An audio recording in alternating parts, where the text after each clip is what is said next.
Salutations, friends, old and new. Welcome to an audiobook reading of Luna Songbird's fanfiction called Tales of Arcadia. Answer Every Call. Read by Luna Songbird, yours truly. Without further ado, let us begin. Chapter 1. Hey Tobes, wanna hang out at my place after I'm done with talking to Strickler? Jim asked Tobias. A smile plastered to his face, in spite of all he remembers. In spite of remembering the death that awaits Toby in the future. That is, if Jim's gamble doesn't pay off.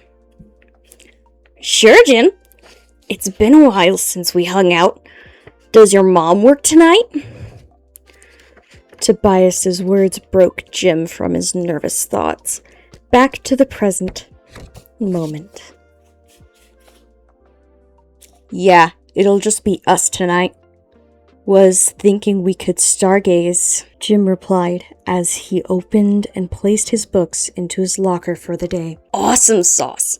I'll bring my astrology guide, so we could make fun of our horoscopes. Toby stated, excitedly pulling his backpack out of his locker. Jim shook his head. He could never understand Toby's fascination with those superstitions, but it'll make things easier when Blinky and Arg visit later, which won't happen unless... By the way, Tobes, I think you should take the canal home, Jim says to Toby, hoping Toby will listen to his advice for once. Why? Tobias asked, oblivious to the secrets Jim held. I just have a good feeling about it, Jim told Toby, lying through his teeth, knowing today is the day Kenjigar died.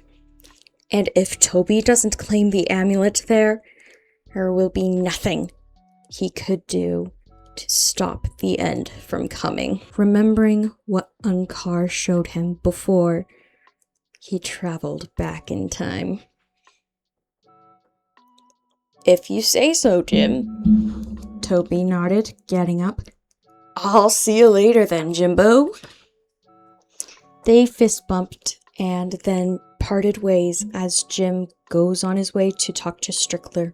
Alone with his thoughts at last, he sorts through everything that happened to this point, the emotions of everything crashing in on him.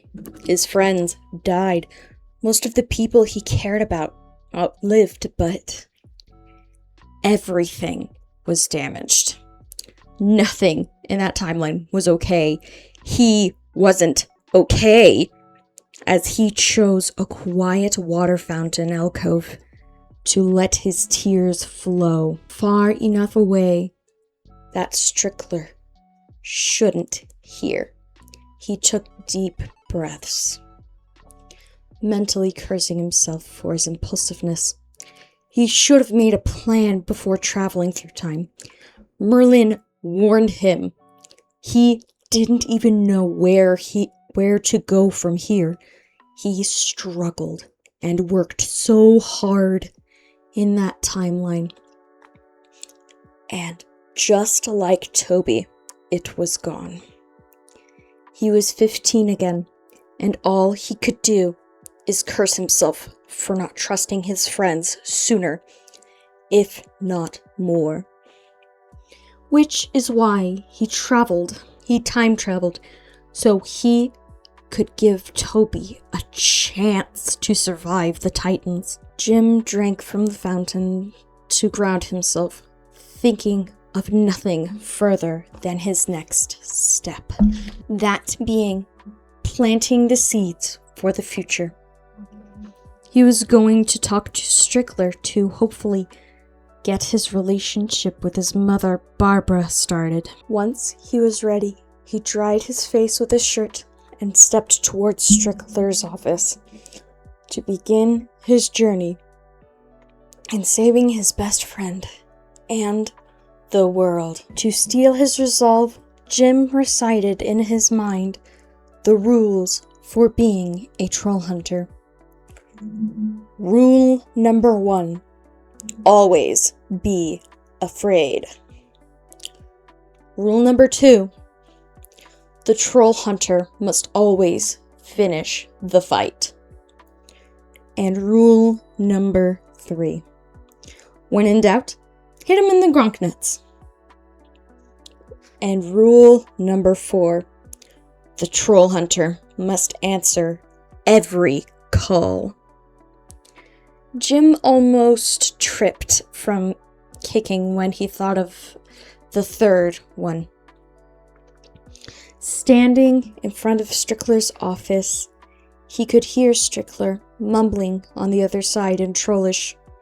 He understood a few words, but unfortunately, he was never fluent.